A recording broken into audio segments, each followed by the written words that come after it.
losako bandeko boye bolamu na chaîne na bino tolobela bolingo na bino. Nayebi que ça fait moi moment nazoyoka na mpenza te bo comprendre kaka donc ba préoccupation eza ebele me tozobundabunda moke tosali ndambu koto donc bobanga te na bando monana na nga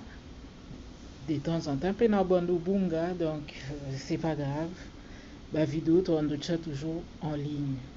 Alors mpona yo moto ozodécouvrir nga sika naza na TikTok, naza pe na chaîne na YouTube, kohésite te kokende pe na YouTube kosabone. Mpona TikTok nazala mpenza très à l'aise te mpona maîtrise yango mpenza te, eloko nga na maîtrise eza nde plus YouTube. Alors kende kosabone pe na YouTube, nakotiela yo pe lien po kuna nde tosola molai makasi awa toyaka kaka kopesa neti aperçu nde basuite ya masolo tokenda kocontinue yango na YouTube.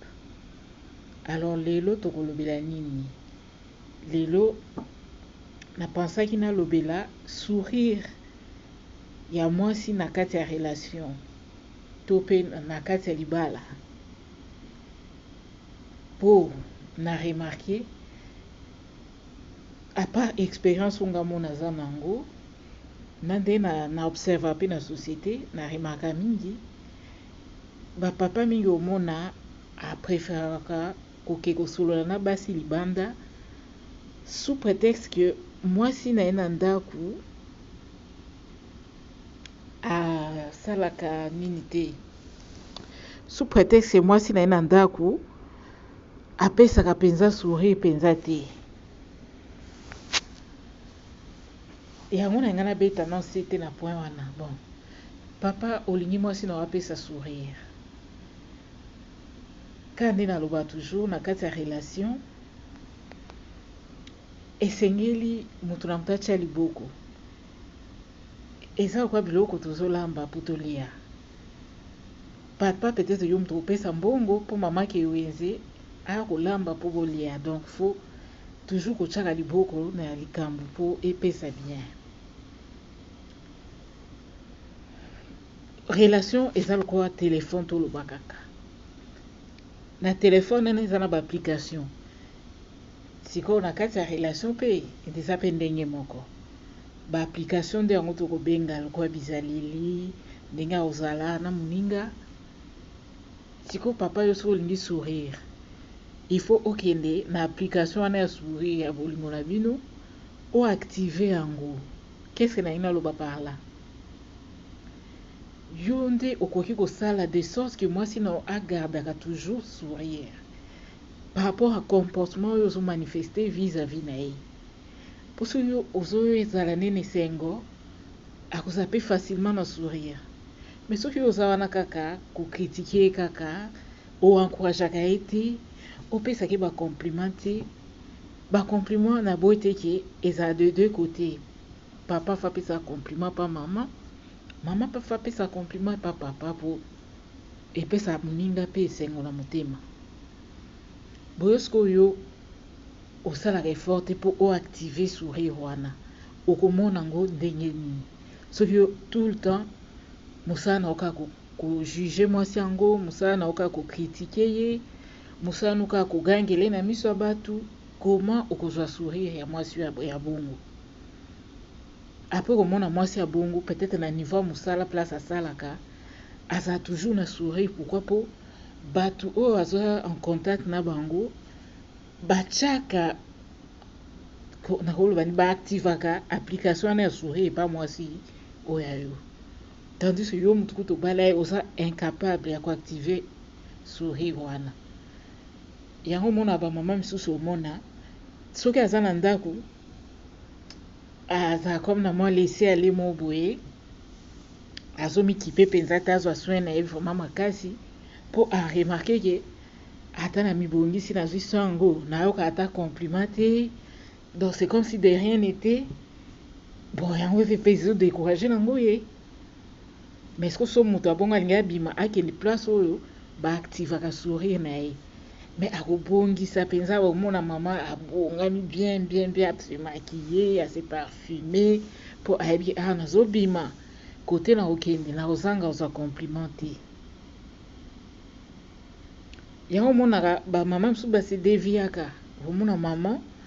ake kose devie peut-être na chauffeur nalobi teke nazo encourage yango nazopesa nde baexemple peut-être chauffeur wana chaque fois amona mama akoapprécie peut-être elamba alati akoapprécie eloko moko mpa na ye bon mama mpaza mutu motema mpe ezoyoka chaque jour ti ekoya kolemba yango na bi papa azalaka na habitude mpe yo mo mokolo mwasi talaka ye mpe bien adimaka mpe biloko aza nango ya bien bo oyo olingaki kapamba otyai na ndako nuka pamba nyonso banda oloba libanda obosana nango soki olingi nani aloba siko na place na yo soki soki motu mosusu alobi abotoli mama oloba moto aza mabe ezalaka na habitude ya kokumisa mpe moninga le mosusu mwasi no aza na taya kitoko kumisaka yango soki ozotika bato mosusu bakumisa me motema kolemba kota bato yango soki mwasi no azala na sourire ya kitoko luka oactiva yango mpo omonaka yango okumisaka mpe yango soki aza na miso ya kitoko to balèvre ya kitoko kumisa ekokute yo nini ekokute yo rien ata yo mama so omoni mobali no aza na eloko mwa bien ezosepela nango kumisa yango sikoyo bolingo na bino yango ezose basé sur quoi vie des fois ezala nango simple biso moko tolukaka kocomplike yango pour rien tokasaka ke mpo ozala na relation moko ya bien il faut okutana peut-être na mwasi ya moswahili to ya mongala po abalolo soki na mbetu ce n'est pas ça la relation vraie relation eza connexion spirituelle déjà soki spirituellement déjà vous êtes très connecté le reste va se faire tout seul et naturellement po biloko biso bajeune na lelo tokóma nango bamama biso akalem so mpe bazali nango mpe ya exagéré bongo te soki oza na moto na bolingo boza déjà lokwa bacamarade ou bien topesa exemple ya bato mosusu bozalaka na mutu na kikamarade bomonake bolingo wana ezalaki makasi aka bofranchi barrière wana bosangisi banzoto bolingo yango ebeba nango po ça arrive je sais de quoi je parle eza na tokobenga oni baamitié mosusu eyaka kobeba soki boke kofranchir barrière c'est comme si eza na babolingo mosusu esengaka peut-être esuka na oka na amitié bozalaka baami bosetakinaka bosekaka bosolamaka mosusu badivers omonaki camaraderie wana eza makasi entre mwasi na mobali mais une fois ka botraverse barrière wana bokomi na bosangani ya nzoto omwa des fois le mosusu moko akomi na dégoût ya moninga entente na bino ebebi relation na bino wana se détérioré pourquoi biso tolinga kodécouvrir pete biloko mosusu ya vie ke non moto wana olingi ye me kopense te na makambo osangana na nzoto zalani kaka na relation bozala nango bosekaka bien bobetaka badivers bien elekaka nango bien boza bien mais une fois kaka bofranchir barrière wana nyonso ebebi tozwa exemple ya mindele omwa mindele mosusu ya mwasi pendant na mobali aza na copine na ye wana aza ami na ye kaka bapansaka meme mpona makambo osangisa nzoto me balingana makasi so omoni bango baoseka okanisaka bamwasi na mobali me eza nango bongo te pourkui na biso bato mwindu ekoki kozala te ke motu moko vraimen boyokanaka bien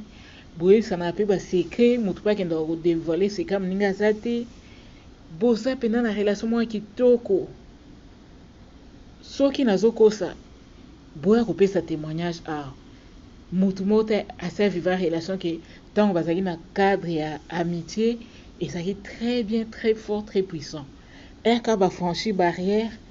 relation se détériora mosu kutu bayinana mpe libela makambo esila nango mpe pourquoi tokogarde te lien wana topense na makambo wana te tosukaka bonki amitié ekozala te bosko imagine soki mwasi no andako boza na amitié ya bongo le fait que ya komona kaka sourire na ye etonisi motema na yo esilisi banzala nyonso nzoto okoza mpe na relation bongo mpo biso na kibotu mwindu tokanisa kaka so omoni mwasi ya kitoko yo fo bima na ye kaka bosangisa nzoto c'est pas ça. Moto so komona ye mpe oapresie ka okumisi ka nzambe nzambe okela mpenza soki nango bongo oza te ka oblige mwasi nyonso ya kitoko omona na vie yo fo ogute kaka surtout bapapa bapapa bino okasa biso bamama mpe tomona mpe te mibali ya kitoko na nzela tokutana mpe na mibali ya kitoko na nzela otali okumisi ka nzambe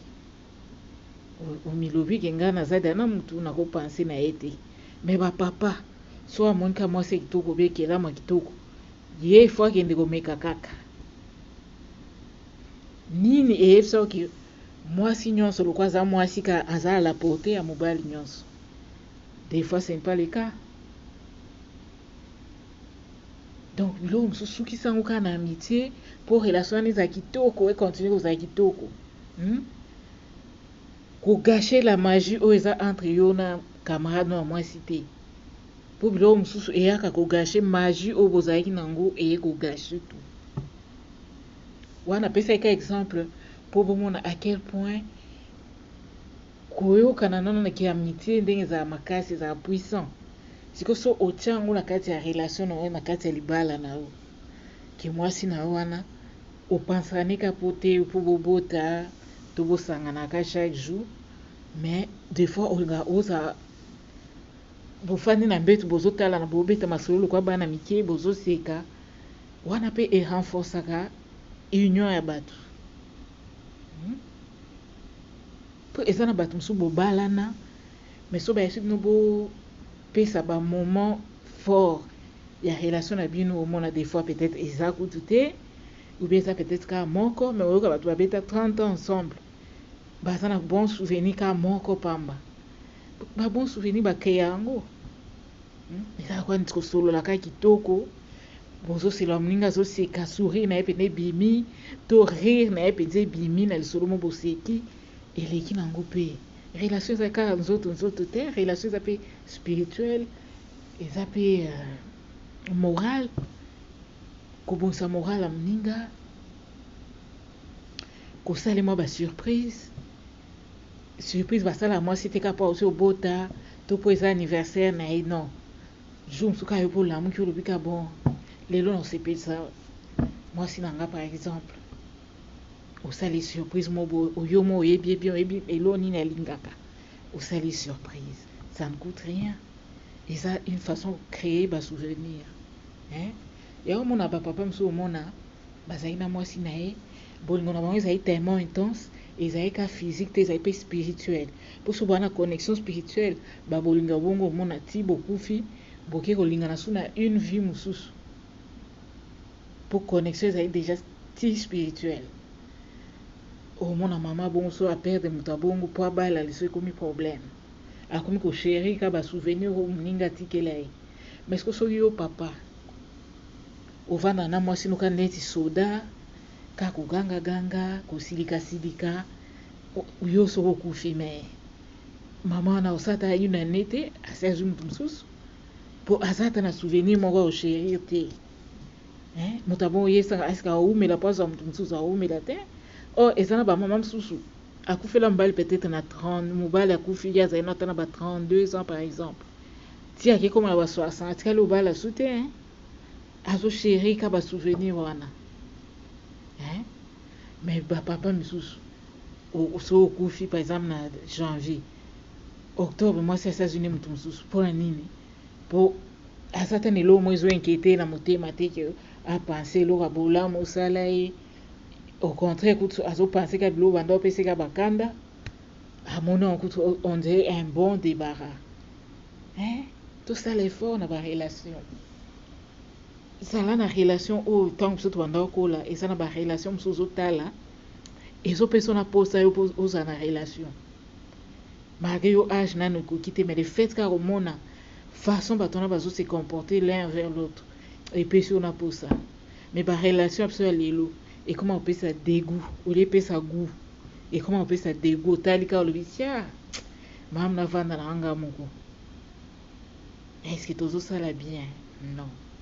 to changer façon ezate biloko okebaka to biloko okomela nde moto ekobongisa relation non luka na connexion na spirituelle luka na amitié na profonde ke mwasi no lelo bosepelika boketambola na park bozotambola na park bosala baje ya cache bozokima moninga obatami ye azoluka yo biloko nyonso biso tomona wana neti eza bomwana te c'est la vie c'est comme ça bozosakana na bolingo feza bongo bozala mpe na bajeu na bino botalaka baserie ya mindele nayebi ke biso bakongole tolinga banollywood tolinga baserie totalaka me tokopia oyo eza essentiel te botala baninga nde base comporta na baserie yango ti omona nde bacouple basalaka kosamuse lokwa bana mike bakende pai boye oyo azolia crème glacée aye kopakola moninga nelongi tout ça na code gras ya kokolisa bolingo na bango me biso tozalaka so bobalani bokomi nde mibange mo bato so na soki 100 combien ok na mindele ata na ba 100 combien omona bango basamusaka toujours to changer pe tokopia oyo eza malamu ya mabe tobwaki nano donc papa so olinga sourire yo nde oza moto fo active yango po soki yo oyaka neti na mwa bablague mo boye drôle po mwasi no aseka yaka nango sala yango po aseka soit tolobi totala no filme mo drôle botali filme drôle boseki kofaire sourire mwasi na yo epesa pe bien na kati ya ndako soki mwasi aza tout le temps na sourire omona mpe makambo nyonso ezomarche ndako na bino ezomarche kitoko mais na ndako mwasi azala toujours elongi ya kokanga rien ne va marcher mwasi aza lokwa conducteur ya makambo ya bien na ndako soki mwasi no aza na kanda tout le temps makambo mpe komarche te so nakosi bokoma na commentaire yango tosalaka effort pesaka compliment encourageaka moninga bapapa mosusu ayaka kaka mpona kokritike par exemple so mungu eleki na biloko akosilisa oloposo nde olamba na ata eloko bien te banda boyebana sikoyo ezalaka bien pourkoi olobaka te pesaka compliment soki mokana alambi mpenza bien complimenter ça ne coûte rien bapapa oyo basala yango baza so bapapa te eza bapapa mosusu na quartier omona bato bazotonga ye mpenza mwasi na amonela ye bacouple abongo nde bavrai couple mpenza oyokaka ndima na kutu baloba mwasi na amonela oyo bolingo na bino eza ya solo so oyoki ka couple na batonga yango ke mwasi amonela ye eseke vrai bolingo nde evandi kuna moto mwindu lokwa amona te bato balingana ekomi ke mwasi amonela ye mpo nani mpo mobali azosala tout mpo mwasi nazala toujours na sourire bokanisa un homme en or eza nani eza moto aza na bamillion non eza homme oyo aza capable ya kogarder chaque jour de sa vie sourire na elongi ya mwasi na ye homme en or ye wana homme oyo asalaka baeffort oyo ekoki mpo amona toujours sourire na elongi ya mwasi na ye